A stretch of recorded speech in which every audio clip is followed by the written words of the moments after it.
Once upon a time, there was an Ayurvedic doctor who ran a small clinic. Every time he left home for the clinic, his wife would hand him a note. The note contained a list of household items that needed to be bought. When the Ayurvedic doctor reached the clinic, he would calculate the total cost of the items written on the note. He would then continue charging his patients until he had earned the exact amount needed. Once he had collected that much, he would stop taking fees, no matter how wealthy the patients were.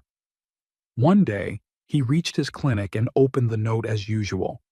To his surprise, in addition to the usual household items, there was also a list of things needed for his daughter's wedding. The doctor was confused. Where would he get such a large amount of money? As he was lost in thought, a luxurious car stopped outside his clinic. A well-dressed gentleman stepped out and entered. The doctor asked, "Tell me, what illness do you have?"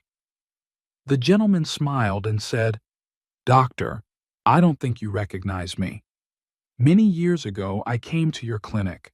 My name is Krishna Lal. My car had broken down right outside because of a flat tire. While my driver was fixing it, I needed some shade, so I came inside and sat here.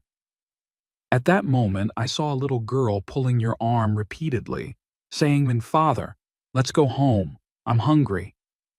But you didn't leave because you thought I was a patient. Since I was there, I decided to consult you about my problem. My wife and I were unable to have children. You listened and, in between our conversation, quickly prepared some medicine and handed it to me. When I tried to pay you, you refused to take the money. I insisted, but you still declined. Then, someone in the clinic told me about your unique way of working.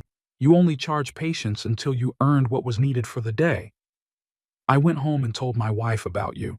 She said, 'It seems like you met someone sent by God himself. That's why he is so noble and honest.' My wife and I took the medicine you gave us. Today we have 2 children. I came to this city to buy wedding gifts for my niece, but for some reason I kept remembering that little girl from your clinic. Every time I picked an item, I felt like buying 2 instead of 1. Upon hearing this, the doctor's eyes filled with wonder. He said, 'Krishnalal ji, you won't believe this, but today, my wife added wedding items to the list in her note for our daughter's wedding.' Moral of the story: God is always with us. Be patient. Good deeds bring good results, and bad deeds bring bad results.